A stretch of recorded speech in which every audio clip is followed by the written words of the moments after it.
Magandang umaga mga kaanggan. Mag-online na tayo. Si-selfie muna ako.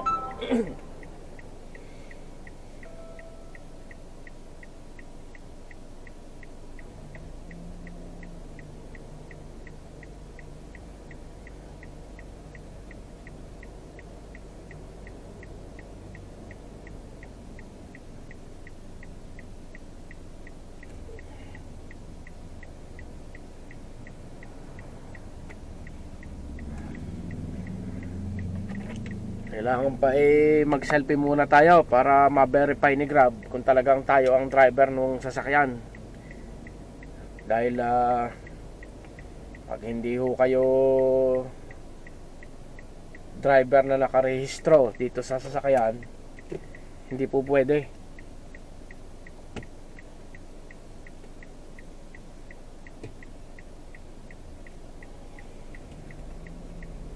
Ako po pala ay nag-headset para ako lang ang nakakarinig noong navigator ng cellphone. Dahil meron pong pasahero na nagre-request ng quiet ride, yung walang maingay. Baka ho pagka medyo malakas yung ng ating cellphone speaker para mapakinig natin kung saan tayo pinadadaan ni Grab, baka po hindi naman magagalit si pasahero kasi Grab yun. Pag nag-request kasi siya ng quiet ride, kaya nag-headset na lang po ako. Nga kayo lang ho ako bibiyahe uli.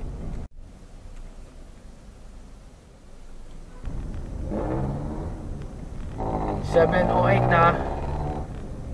Pagkababaho nung aking anak, wala pa tayong natatanggap na booking. Itingnan ho natin na rin maya kung magbabago ang sistema. Nakatanggap na tayo mga kahanggan ng first booking. Init. Dito lang ako sa Makati, tapos hatid ko lang ng BGC. Ari ay ang pamasahe ay 134 pesos ang pamasahe. Puntahan muna natin mga kahanggan na rin.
Napadpad tayo ng Maynila mga kahanggan. Yung una nating pasahero, Lower Bikutan. Tapos may nagpahatid sa atin ng from Acacia Estate sa Taguig. May nagpahatid sa atin ng Ayala Avenue. Tapos nakuha din natin sila sa Makati sa may Centuria.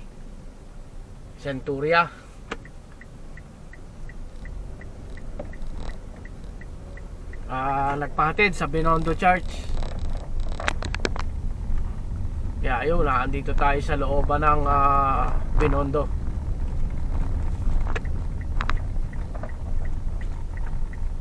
Nag-set na lang ako ng my destination mga kahanggang pabalik sa Pasig. Dahil mapapalayo tayo ng mapapalayo ngayon pagka hindi tayo gumamit ng set my destination.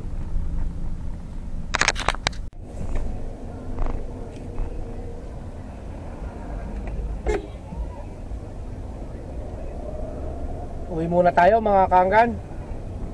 Parang hindi ho maganda ang aking timpla. Nasakit ang aking ulo.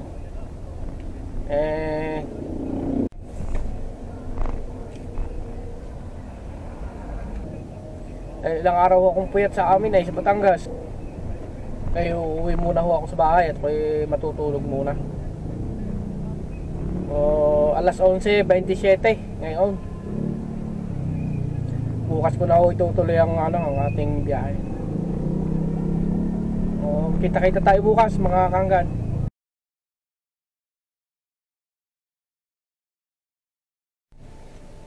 Gandang umaga mga kaanggan. Biyahe na uli. Kabababa ng aking unik aiha. Inihatid ko din ho sa kanyang trabaho. Nag-open na tayo ng driver app ni Grab. Andito tayo ngayon sa Makati pero wala pang booking.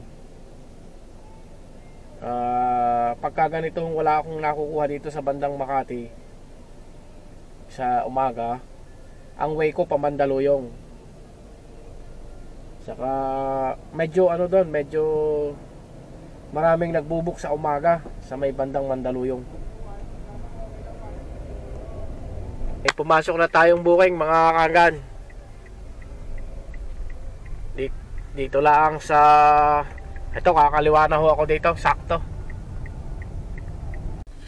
Madalas akong nakakakuha ng pasahero dito mga kahanggan sa SM Jazz dito sa Nicanor Garcia Street sa Makati. Sakto, ang hatid natin ay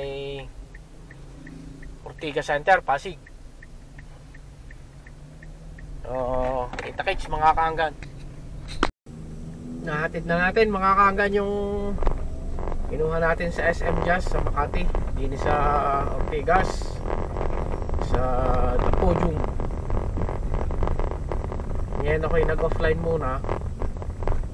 Hahanap tayo ng gasolinahan uli. Hindi naman ako makabili nung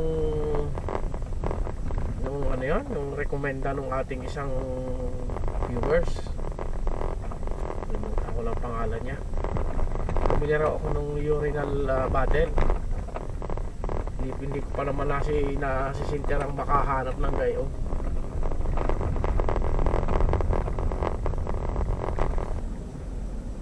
Maluluwag ang kalye. Sana maghapon. Dahil kahapon hindi ako ng biyahe. Ito ko half day lang kahapon. At ang aking ulo ay sumakit.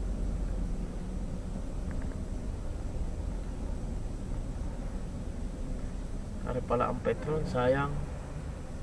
Hindi ko nakakita agad. May pumasok tayong booking mga kaanggan. Kukunin natin dito sa Barangay Santo Tomas, Pasig. Ihatid natin sa NAIA Terminal 2. Ang pamasahe ho niya ay 446.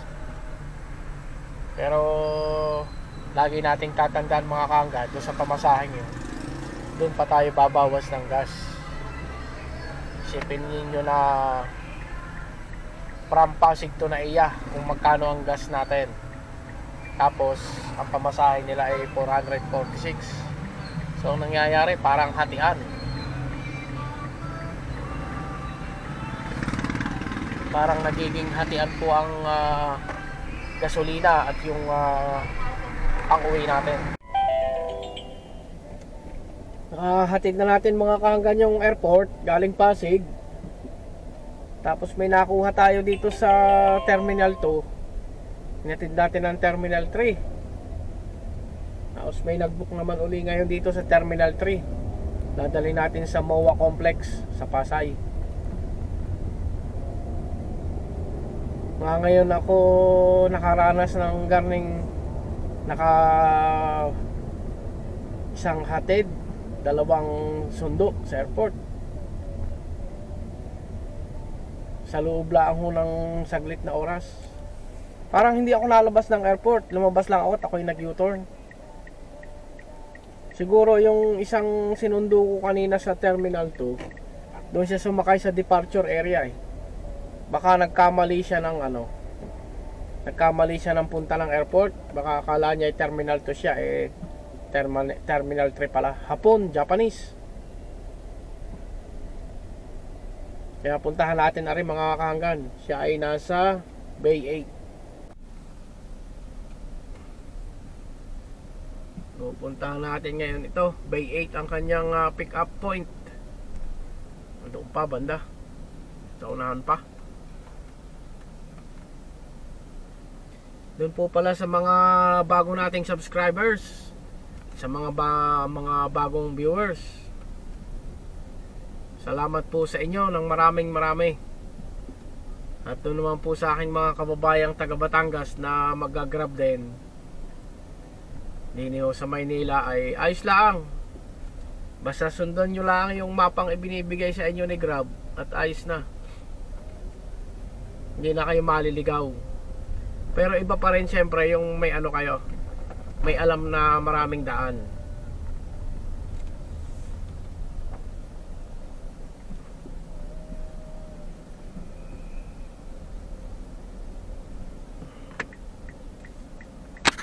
Dito sa Bay 8 malamang narito na yon. Bay 8 daw sila. Jen, bakit wala? Katawagan natin. Yun na. Yan na sila.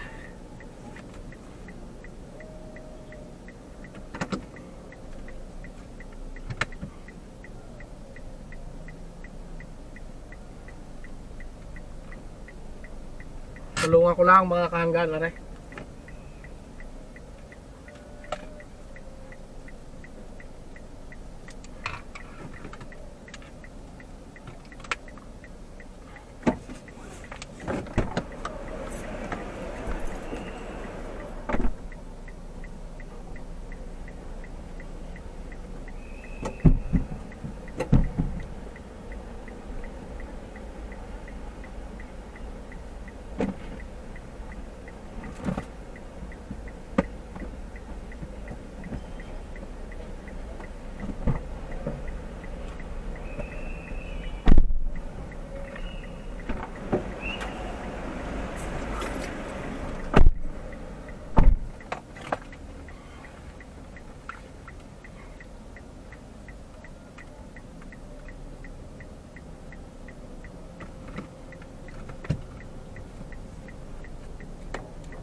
Iiyak ko si Rio eh.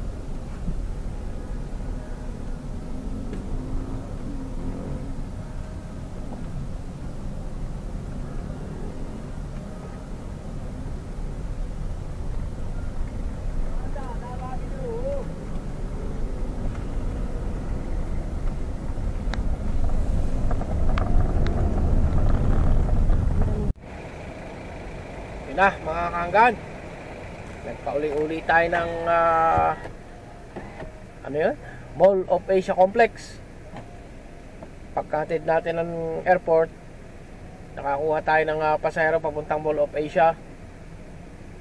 Tapos ayun, umikot tayo ng 3 beses doon. Tapos nakakuha tayo ng pasaherong nagpati dito sa Makati. Ngayon walang booking. 11:16, pagkakataon ko lang kumain muna ng tanghalian. Pero sa may Mandaluyong pa tayo kakain. At doon ako may tambayang alam na walang hulihan. Sa looban, malaki kalsada. Daming nakaparada doon. So pupunta muna tayo doon tayo kakain ng tanghalian. Kain tayo mga kahanggan. Ang ulam ko ay isda saka gulay.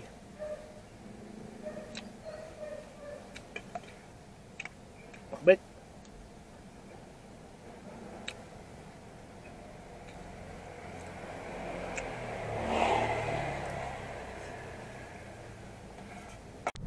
Hindi na ako naka-video mga kahanggan ay pagkakain.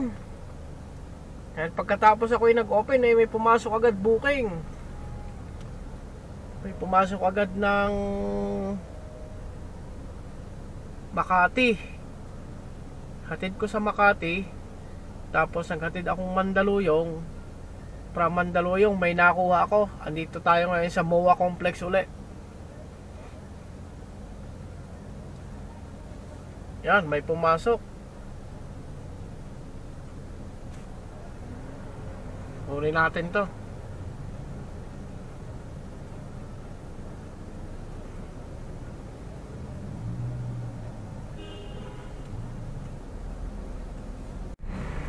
Paghatid tayo mga kahanggan ng Antipolo. Katapos sa MOA, hindi ko may video mga pasahero at may nakaupo sa harap. Nakakahiya din. Hihiya din ako sa pasahero. Uwi na siguro mga kahanggan ako. Sumupong na naman ang sakit ng ulo ko.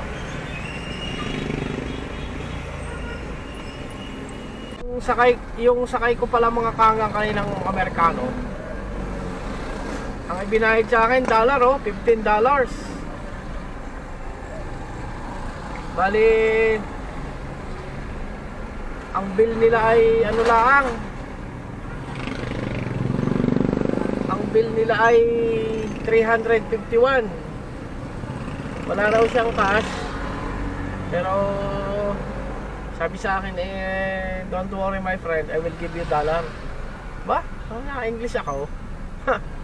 Kaso katuwa ko naman at ako ay meron yung bili 351 ay binigay sa akin $15 ay di kaya sa pesos 750 pesos.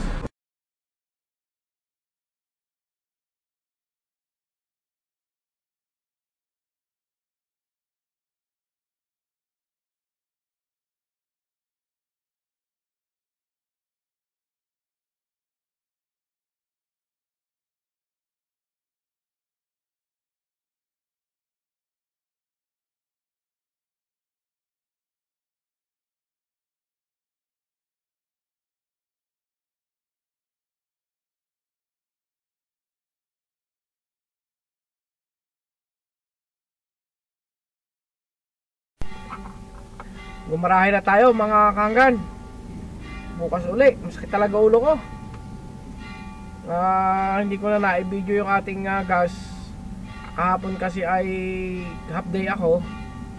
Kasi nga sumakit nga yung ulo ko din kahapon. Saka ngayon maghapon ang gas natin po ay 1.6. Siguro kahapon 400. Tapos ngayon 1.2. Kadalasan kasi ang average yung gas ko araw-araw ay 1.2. Sige po, maraming salamat muli mga kahanggan. Ako lang hahanap po ng albularyo at masakit lang talaga aking ulo. Mag-iingat po tayo palagi at God bless po.